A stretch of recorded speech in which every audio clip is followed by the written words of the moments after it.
मित्रों, आज मेरी 80वीं लघु कहानी आपके सामने प्रसारित कर रही हूँ। मित्रों, मैं आपको ये जानकारी देना चाहती हूँ कि जो मेरी 80वीं कहानी है, इसके बाद मैं थोड़ा लघु कहानियों में अपने को विराम दे रही हूँ और मैं आपसे जनवरी के पहले हफ्ते में जो पहला वीरवार पड़ेगा, मैं अपनी 81वीं लघु कहानी लेकर के उपस्थित होंगी।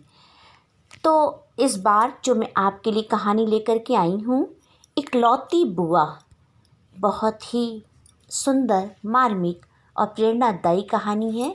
तो इसे ज़रूर सुनें और मेरी बात को अवश्य ध्यान में रखें कि आपको 2 हफ्ते या 3 हफ्ते तक मेरी कहानियाँ उपलब्ध नहीं होंगी। 81वीं कहानी जनवरी के पहले वीरवार, पहले हफ्ते में मैं आपसे पुनः मिलूँगी। तो चलिए सुनते हैं अपनी नई कहानी, इकलौती बुआ।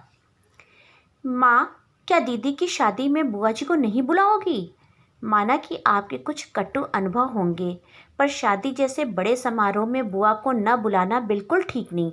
निशु ने माँ को टटोला। चुप कर, बड़ी आई पुरखिन। अरे तुझे क्या पता कैसा कैसा झिलाया है तेरी बुआ ने। वो तो तेरे पापा की समझ अच्छी थी, वरना मैं अकेली कहीं पड़ी अपनी अंतिम सांसें गिन रही होती और तू और आशी कहीं चौका बर्तन कर रही होती। अब तुझे कैसे बताएं कि कितने जहर के घूंट पिए हैं हमने। माँ की आंखों की तैरती नमी इतने सालों में दबी नहीं थी। फिर भी माँ, इतने सालों में कोई रिश्ता न रखकर हम लोगों ने उनके किए की सजा उनको दे तो दी। अब इतने वैमनस का क्या फ़ायदा? निशु ने फिर राग छेड़ा। निशु बेटा, बुआ, चाचा, मामा, मौसी बनने के लिए तो सभी कितने लालायित रहते हैं, पर तेरी बुआ ने तो आशी और तेरे पैदा होने पर जो कसर निकाली, वो मैं तुझे कैसे बताऊं। फिर भी मैं एक बार तेरे बाबा से बात करके देखती हूँ। मंजरी की बड़ी बेटी की शादी बहुत ही अच्छे परिवार में तय हो गई थी। रोका तिलक जैसी रस्में घर वालों में ही हो गई। बस अब 1 हफ्ते बाद शादी थी। कार्ड भी पड़ चुके थे, पर आशी की इकलौती बुआ को किसी ने कार्ड नहीं दिया, न ही किसी रस्म में बुलाया। पर उड़ते उड़ते उनको खबर हो ही गई होगी। 21 साल पहले मंजरी सतीश से शादी कर इस घर में आई थी। रिश्ते के नाम पर गांव से एक मामा मामी आए थे, जो सगे भी नहीं थे। सतीश की एक प्यारी बहन शैलजा ही थी, जो मंजरी की हम उम्र थी। पहले ही दिन सतीश ने वादा ले लिया, बहन का पूरा ख्याल रखना, केवल मेरे पास माँ बाप की यही निशानी है। तुमको ज़्यादा दिन इंतज़ार नहीं करना पड़ेगा, जल्दी अच्छा लड़का देखकर इसकी भी शादी कर दूंगा और आज से इस काम को तुम भी अंजाम देने में लग जाओ। अपनी प्यारी सी ननद को पाकर मंजरी निहाल हो गई। इस अकेले घर में एक सखी मिल गई। कुछ दिन तो ठीक निकले, पर बहन को ऐसा लगने लगा कि नई भाभी उसके और भाई के बीच दीवार है और भाई अब उस पर ध्यान नहीं देता। शादी की रट लगाने का भी उसने उल्टा ही मतलब निकाला। मुझे इस घर से निकाल कर राज करने की पूरी तैयारी है भैया भाभी की। ना समझ इंसान जब गलत सोचने लगता है तो सारी दिशाएं भ्रमित हो जाती हैं, और वही हुआ।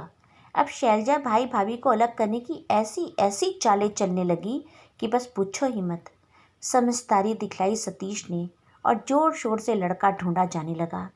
उचित दिन समय पर विदा कर चैन की सांस ली दोनों ने, पर शैलजा का हाल ससुराल में भी वैसे ही रहा। लिहाजा सब कटने लगे। अंत में खफा होकर वो स्वयं मियाँ बीबी अकेले रहने लगे।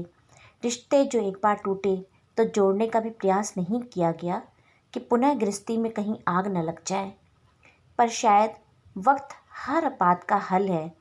नंदी वक्त के साथ बदल गई थी, पर पिछले कर्म याद कर रिश्ते जोड़ पाने में असमर्थ थी। हवाओं से आशी की शादी की खबर लग गई। किसी रस्म में ना बुलाए जाने का दुख साल रहा था। अब तो विवाह भी निकट है, शायद अब कोई मुझे ना बुलाए। रोते हुए पूरी रात बीती। मन में बहुत गलानी थी, लेकिन आंसू से मन बहता नजर आया और सुबह निर्णय कर उठी। चलो राजू बबलू, आज मामा के यहाँ की टिकट बुक कराओ जल्दी। पहले से पहली जो भी ट्रेन में टिकट मिले हम चलेंगे। हम आशी की शादी में जाएंगे।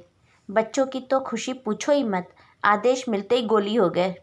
कब वो बाजार गई, कब तैयारी हो गई, कब टिकट आ गई, और अब वो दरवाजे पे खड़ी हल्की थाप देने ही जा रही थी कि बाहर से आते सतीश ने दोनों कोली भर ली बहन की। आज जो आंसू बहे उसमें पिछला सारा कचरा निकल गया।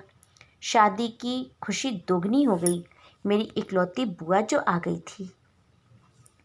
मेरे मित्रों, आपको ये कहानी अवश्य पसंद आई होगी और मेरी इस कहानी को हमेशा की तरह शेयर कीजिए, सब्सक्राइब कीजिए। जिन्होंने मेरे चैनल को सब्सक्राइब नहीं किया है वो उस चैनल को सब्सक्राइब करें और औरों से भी करवाया करें और उनको मेरी कहानियाँ सेंड किया करें। मित्रों, मैंने आपको पहले ही बता दिया कि अब हमारी मुलाकात जनवरी के पहले हफ्ते में होगी। तब तक के लिए धन्यवाद। जय हिंद, जय भारत।